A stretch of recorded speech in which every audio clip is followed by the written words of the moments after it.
Hello, everyone. We're moving into chapter 10. Yes, as you can see, I'm still playing my slots. That hasn't changed. But we're moving into chapter 10. All right. I wanted to do a quick lecture over the PowerPoint slides for you. Please make sure that you read chapter 10 in entirety because I'm not going to go over all the information. But please watch along and do your assignments, okay? Remember in module before this, I told you there will be a difference between the family communication and family development than there is with friendships and romantic partnerships. I will tell you that this is a big thing. Separates it very big. This will be a discussion question, so please make sure that you answer this. But basically, the answer is we do not get to pick our family. We are born into whatever family we get. Okay, the genetic lottery. Some people win it, some people don't. So that is the biggest difference. But please make sure that you realize this when we're going through all these chapters on family communication, romantic development, friendship development. That is the key. Okay, but no matter what the relationship, you will always have some that are very close and that's some that are not. You can look at your friends now, and there's some friends you look at them and you think, why are we friends? I don't even like you. Others, you know exactly why you're friends. Others know everything about you. Some you don't really know anything about, but yet you still call them a friend. Okay, so remember though, in this chapter, we're going to talk about close relationships. All right.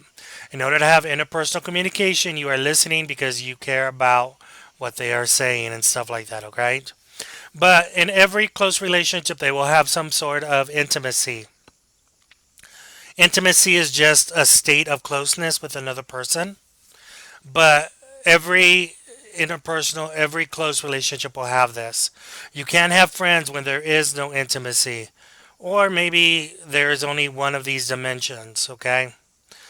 There's four dimensions of intimacy. The first one is physical. As you can see from this picture, this is a mother holding her child. This is a very intimate thing.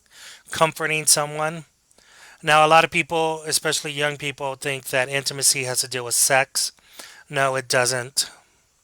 You can have sex with somebody and not even know their name. So, you don't always have to have intimacy for that. That was a little too real, wasn't it? Anyway, but physical is holding somebody, being physically present, being a constant present in their life. Okay?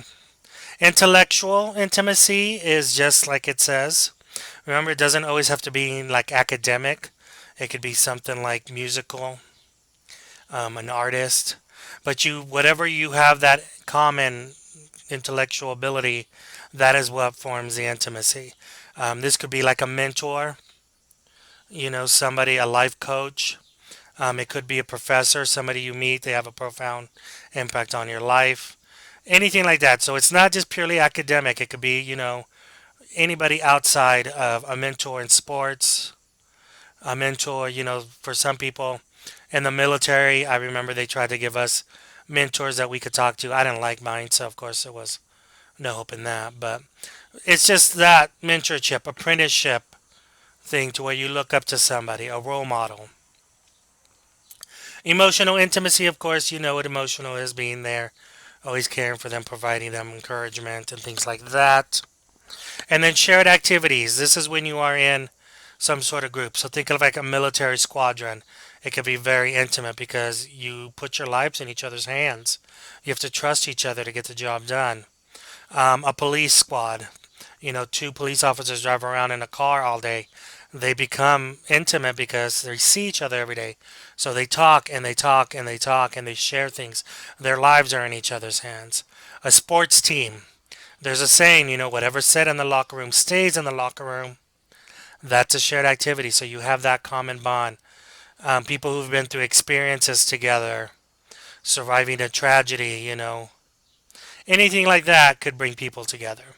Now remember, you can have a relationship with all four of these dimensions, or you can have a relationship with just one of these dimensions. Just because you have all four, though, doesn't mean it's going to be more successful and it isn't always going to last longer, okay? Just because you only have one or two doesn't mean it's destined to fail, all right? It's just every relationship is different, okay? Remember, when it comes to masculinity, though, with men, we tend to form our intimacy through shared activities. Women tend to have it more through emotional and self disclosure. So when they talk, they share stories to form emotional bonds. For men, we get together and we work on an activity. Okay? I will never just call somebody up and say, hey, let's go. I'm not going to call Albert and say, hey, let's go have dinner and talk about our feelings. Now, that doesn't happen. Two men never do that. What I'll do is I'll say, hey, Albert, I need you to come over and help me work on my truck. And then while we're working on the truck, then we start talking and we start sharing stories and start talking about things that are important to us. We never will just call each other up out of the blue and be like, what you thinking about? What's going on? Women do this all the time. That's perfectly fine. That's normal for you. If Albert called me and said that, I'd probably hang up on him because, dude, I got things to do. I ain't got time to be sitting around talking about your feelings. So, next time, ladies, remember this: when you get married or when your boyfriend says, I need to go help somebody work on their truck, usually that's code that, he needs a friend and needs help. Sometimes it is just about working on the truck, but sometimes it's more about that. So, don't get mad at him when he goes off and helps his buddy, okay? But this is how men develop intimacy. We work on things, we're working on a project, then we start sharing and talking, okay?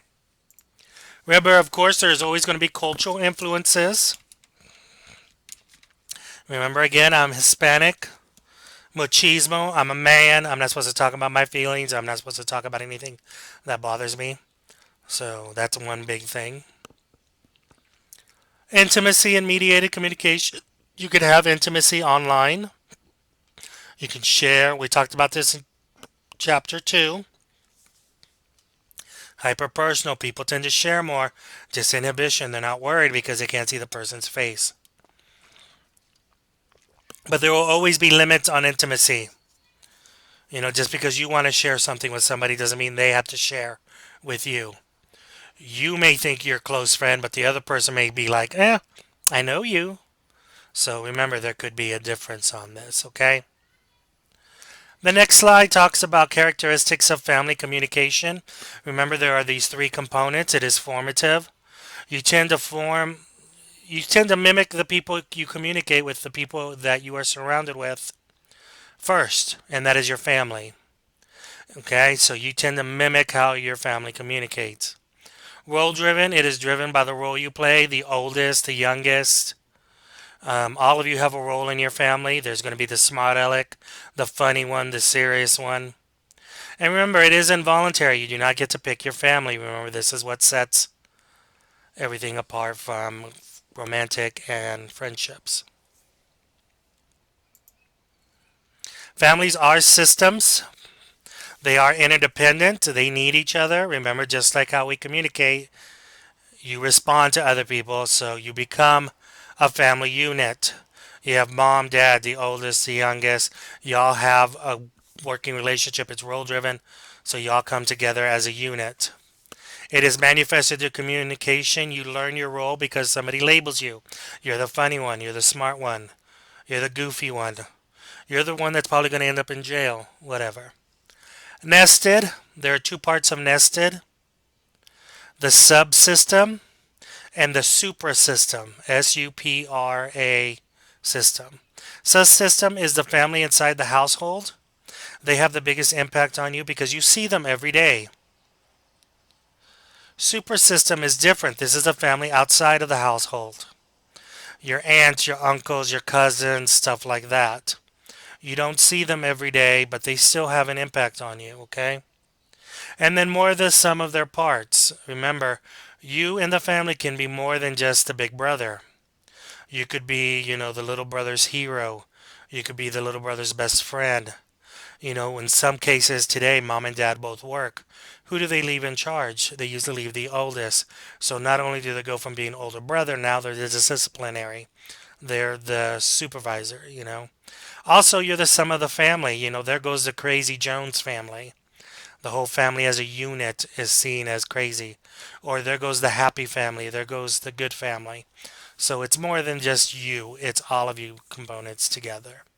Okay? I'm going to stop this recording because it's getting too large. There will be a part two. Okay? Thank you.